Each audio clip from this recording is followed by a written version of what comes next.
Police are probing the killing of two men in Bayshore Park, Harborview in Kingston on Sunday afternoon. One of the dead men has been identified as 33-year-old Anthony Blake, otherwise called Nick, a resident of a community called Texaco in Bayshore Park. The other man, who is an unidentified male, is of bleach brown complexion, about 20, 5 feet 8 inches long, and was clad in blue jeans pants, grey underpants, a blue shirt, a pair of red Clark shoes, and has an unkempt hairstyle.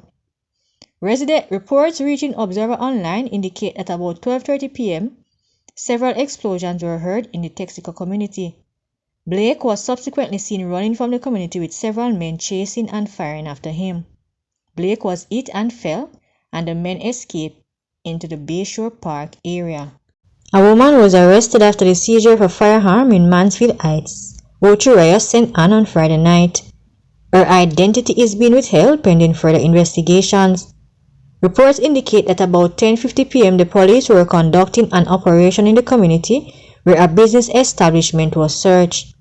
During the search, a 9mm pistol with an empty magazine was reportedly found behind the refrigerator. The woman was subsequently arrested. Investigations into the incident are ongoing.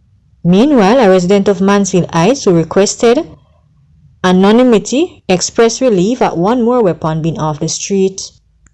Jamaica disgruntled residents and taxi operators took to Hertford Main Road in Westmoreland on Monday morning as they mounted roadblocks protesting the poor road condition. Residents have downed trees and used debris, garbage, old appliances, and vehicles to block the thoroughfare. Communities have also been left stranded as the taxi operators who ply the Savannah Mar to Hertford route withdrew their services.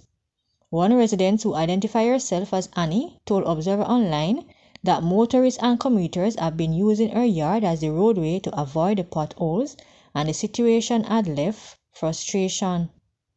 Taxi operator Ian Ramsey, who plies the Savannah Mar to Grange Hill route, also echoed calls for the deplorable road to be fixed.